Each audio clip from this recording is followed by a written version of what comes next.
भाभी चल गई तो मेरा घर उजड़ गया भाई साहब, समझ गए। हम गाड़ी पकड़ लेंगे तो आपको सूचना मौसी जी हम दे देंगे। कोई फोन नहीं आया नहीं, उसके बाद कोई फोन नहीं आया। नई दिल्ली रेलवे स्टेशन पर अफरा तफरी का माहौल। भारी भीड़ के चलते मची भगदड़ ने यात्रियों की मुश्किलें बढ़ा दी। क्या है पूरा मामला, देखिए ये रिपोर्ट। नई दिल्ली रेलवे स्टेशन, जहां हर रोज लाखों यात्री सफर करते हैं, आज अचानक भगदड़ का शिकार हो गए। बताया जा रहा है कि प्लेटफॉर्म पर ज्यादा भीड़ जमा हो जाने के कारण लोगों में धक्का मुक्की शुरू हो गई और देखते ही देखते हालात बेकाबू हो गए। यात्रियों का कहना है कि प्लेटफॉर्म पर अव्यवस्था के चलते ये घटना हुई। चश्मदीदों के मुताबिक अचानक ट्रेन पकड़ने की जल्दबाजी में लोग एक दूसरे को धक्का देने लगे और हालात बिगड़ते चले गए। मैं इस वक्त LNJP अस्पताल के बाहर हूं और यहां पर लोग अपने परिजनों को ढूंढते हुए जरूर यहां पहुंच रहे हैं। एक परिवार यहां पर और मेरे साथ है, यहां पहुंचा। अजी भाई कहां से आए थे? बदरपुर से। क्या हुआ था रात को, आपके परिवार वाले से कौन था? जी। हम तो स्टेशन पे नहीं थे, हमारे वो साले की घरवाली थी। मैं नाइट ड्यूटी में था, मुझे अचानक 1:30 बजे रात में पता लगा कि वो एक्सपायर कर गए। फिर मैंने जब पता किया कि क्या कैसे किस कारण से एक्सपायर करी है, तो जो उनके साथ थे उन्होंने बताया कि वहाँ स्टेशन पे भगदड़ की वजह से कुंभ जाना था। कुंभ नहीं, वो क्या कहते हैं, प्रयागराज वाले रूट से ही बिहार वो जा रही थी। रूट वही था, बिहार जाना था। लेकिन अचानक पता लगा कि ऐसे ऐसे कहाँ घटना हो गया, भगदड़ होने की वजह से। तो अभी कहाँ, मॉर्चरी में बोला है या अस्पताल में? नहीं, अब तो डेड बॉडी उन्होंने दे दिया, डेड बॉडी तो बिहार चला गया। जी आप थे उस वक्त?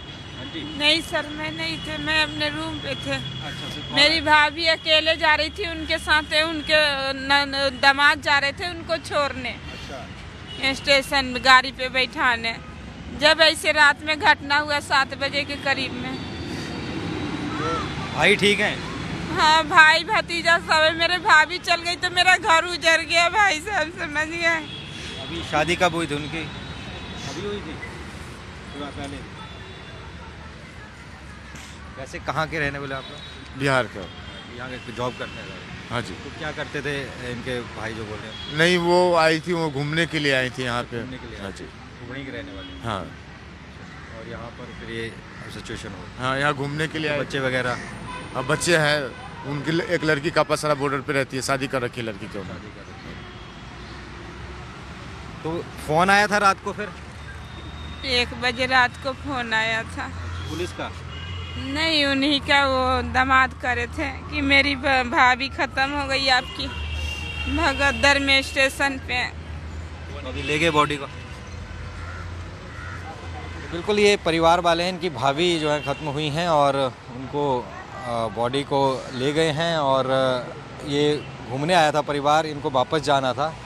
रूट इनका वही था, कुंभ नहीं जाना था, लेकिन रूट इनका प्रयागराज से होता हुआ था और आगे इनको पटना की तरफ यहाँ पर जाना था। और इस तरीके की सिचुएशन हुई। कई और परिवार देख रहा हूँ, ये सब साथ में थे, ये लोग तमाम वहाँ पर थे और अपने अपने परिजनों की तलाश में सब लोग यहाँ पर कई फ़ोन पे बात कर रहे हैं और कोई तमाम चीज़ें यहाँ पर कर रहे हैं। और ये बात की जा रही है कि किस तरीके की सिचुएशन है गांव में, बताई जा रही है।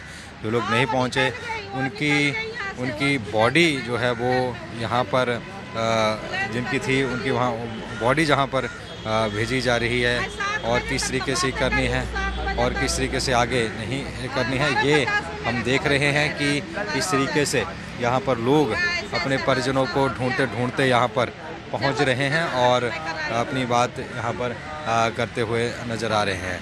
तो हम लगातार इस तरीके से तस्वीरें भी देख रहे हैं और तस्वीरें भी यहाँ पर आ रहे हैं। तो मौलाना आज़ाद मेडिकल जो कॉलेज है, ये जीवी पंत इंस्टीट्यूट है, यहाँ पर मेडिकल रिसर्च है, यहीं पर अब इसके आसपास लोग पहुँच रहे हैं। मॉर्चरी है, LNJP है, तो यहाँ पर ये लोग यहाँ पर पहुँच रहे हैं। तो इनको अगर हम देखें, जी नमस्ते, आपके कौन थे और क्या हुआ था? और मेरी बहू के भाभी थी। अच्छा। हाँ। फिर आपको फ़ोन आया? हाँ, मेरा फ़ोन गया था।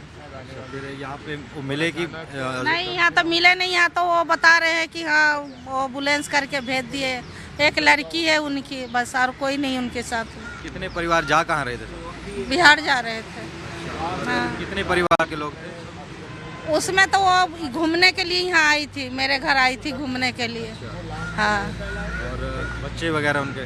उनकी बच्चे तो गांव में है। एक लड़की शादी करी हुई है तो यहीं थी कपासराय बॉर्डर के पास। तो कपासराय बॉर्डर के अभी तो एक हफ्ता भी आना नहीं हुआ था उसको। आप फिर मेरे पास गई थी बदरपुर। हाँ, कल ही गए थे कि घर जा रहे हैं? हाँ, 15-12 के हमारे घर गई थी। हाँ, फिर मैंने कही कि रुक जाओ, करे नहीं मेरा रिजर्वेशन बना हुआ है। हाँ, 15 तारीख के मेरा रिजर्वेशन बना हुआ है, हम चले जाएंगे।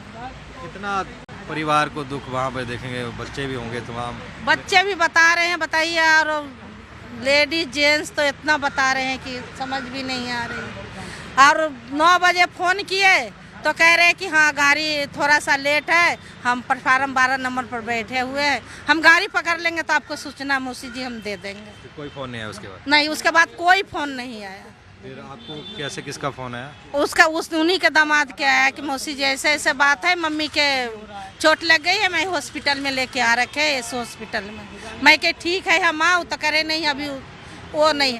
फिर कम से कम 15-20 मिनट के बाद फ़ोन किया, 12:50 पर। दामाद ठीक थे? हाँ, दामाद ठीक। क्या कहेंगे प्रशासन को, पुलिस को? अब क्या कहें, पुलिस का क्या कहें? लोग इतने आ गए। पूरे पुलिस के तो कुछ क्या कहे।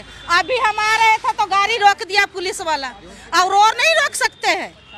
अभी हम अब जे सर मिला वो उस पर बैठ के आ गए। इसी पर आई हूँ ऑटो पर, तो 4 आए हैं तो गाड़ी वाला पुलिस वाला रोक दिए कि कहाँ जा रहे हो।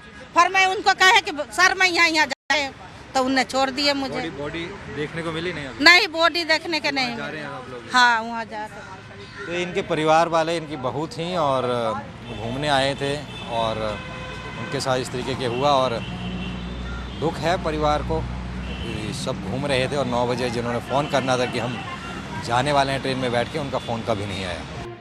इस दर्दनाक हादसे ने कई सवाल खड़े कर दिए हैं। आखिर यह हादसा कैसे हुआ, सुनिए चश्मदीदों की जुबानी। नई दिल्ली स्टेशन पर मैं खड़ा हूं और अभी के क्या हालात हैं, रात को क्या कुछ हुआ, तस्वीरें भी आपको दिखाएंगे। और अभी क्योंकि तमाम फोर्स वहां पर लगाई हुई है, लेकिन मेरे साथ कुछ पोर्टर्स हैं, कुली हैं, जो कि लगातार कई सालों से यहाँ काम कर रहे हैं। इन्होंने तमाम मंजर देखा भी है, सुनेंगे, जानेंगे। सर क्या हुआ था, तो प्लीज़ से बताइए कितने बजे का मामला था? भाई साहब 9-10 बजे का मामला था। तो एकदम से गाड़ियों की भीड़ थी, 2 गाड़ियों दूसरा प्लेटफॉर्म पे बोल दिया, तो एकदम से भगदड़ मच गई, लोग आने जाने लगे, पुल का रेलिंग टूट गई। फिर हम लोग उन्होंने जो गिरे थे, नीचे आए थे, बच्चे लेडीज, उनको सबको बाहर लाए थे, ठेलियों में बैठे बैठा के फिर एम्बुलेंसों में लोड के आए। अच्छा, ये प्लेटफॉर्म बदल दिया था एक टाइम से? और कितनी ट्रेन एक साथ आ रही थी? 2 ट्रेन, दो जानी थी, 2 ट्रेन आ गई। अच्छा, सारी भीड़ वहीं पे सारी भीड़ वहीं पे आ गई। ये 12-13 नंबर पे हुआ। कैसे ले गए लोगों को उठा के? हम लोगों को बाहर लाए थे उठा के, जैसे ये ठेलियों में रख के लोगों को, ठेला गाड़ियों में रख के बाहर लाए थे। स्ट्रेचर, ठेला गाड़ी, व्हीलचेयर, स्ट्रेचर और बैटरी गाड़ी, उनके सबकी सहायता से प्रीपेड ऑफ टैक्सी में वहाँ पर एम्बुलेंस खड़ी हुई थी सारी, वहाँ से सबको शिफ्ट किया गया था। कितने लोग होंगे आपको लगता है जो घायल हो गए? गिनती नहीं, हमको क्या पता है, गिनती नहीं है, हम काउंटिंग नहीं है। 5000 आदमी होंगे, कुली थे 500-700, सबको बाहर हम लोगों ने किया था। अच्छा, ये बताओ आपने कितने साल हो गए यहाँ काम करते? 15। तो कभी इतनी भीड़ देखी? छठ के टाइम पड़ दिया। नहीं, उस टाइम तो अरेंजमेंट होते हैं छठ पे, तो छठ पर अरेंजमेंट होता है, टेंट भी होता है, सब कुछ होता है, लेकिन यहाँ पर स्पेशल गाड़ी नहीं चला रही थी पहले। पुरानी दिल्ली आनंद विहार से गाड़ी स्पेशल चलाई जा रही कुंभ की, यहाँ से तो कल चलाई थी गाड़ी, इसलिए भीड़ बढ़ी थी। कल ही हो गया? कल ही हो गया। सेनानी आई थी, लेट आई थी, भुवनेश्वर राजधानी वो लेट आई थी, सब एकदम इकट्ठा हो गया, तो भीड़ तो बेकाबू होने ही होना था। हाँ जी भाई साहब, तुम भी थे वहाँ? हाँ जी। अच्छा, क्या फिर इतनी भीड़ आ गई, क्या लगता है मैनेजमेंट ठीक नहीं था? अब सब वो तो एक साथ में इतनी आ गई भीड़, तो बेकाबू होना ही है। और फिर उसके बाद पुलिस वगैरह आई कोई? हाँ बिल्कुल, वहाँ आरपीएफ थी, सारे थे। कितनी देर में फिर ये, कितनी देर का, मिनटों में हो गया काम या धीरे धीरे हो गया? वो तो टाइम तो लगे साहब, धीरे धीरे। भाई ये बताओ, एकदम से हो गया था ये कि लग रहा था धीरे धीरे लोग इकट्ठे हो रहे थे? मैंने एकदम से हो गए थे। और फिर उसके बाद स्थिति संभालते संभालते फिर संभालते संभालते लोग गिरने लग गए, उनको एक के ऊपर एक हो गया, बच्चे भी गिर गए, फिर भगदड़ मच गई, ऊपर पुल की रेलिंग टूट गई। फिर हम लोग उनको आदमी को उठा उठा के बाहर एम्बुलेंसों में शिफ्ट किया, ठेला गाड़ियों में भर भर के लाए हम लोग भी 500-700 आदमी थे। हमने फ़ोन कर करके और बुला लिया हमारे लोगों को, जो कोई रूम पे था उसको फ़ोन कर दिया ऐसा हो गया, तो बोलो सब आ गए। फिर हम लोगों ने खाना भी नहीं खाया 2:30 बजे तक। हम लोगों को जब सारा सिस्टम हुआ, स्टाफ आ गया, तो हम लोगों ने सुबह फिर आ गए। फिर सुबह आए थे। ये अभी हालात ठीक है अंदर? अभी हालात बिल्कुल सही है। अब तो बिल्कुल शांत है, कोई परेशानी नहीं है, कोई भी परेशानी नहीं है। फिलहाल बड़ा सवाल ये है, क्या प्रशासन इस हादसे से सबक लेगा या फिर इसे भी नजरअंदाज कर दिया जाएगा? तो आखिर गलती किसकी है, भीड़ की, प्रशासन की या सिस्टम की लापरवाही की? जवाब जो भी हो, लेकिन इस हादसे ने कई जिंदगियों को झकझोर कर रख दिया है।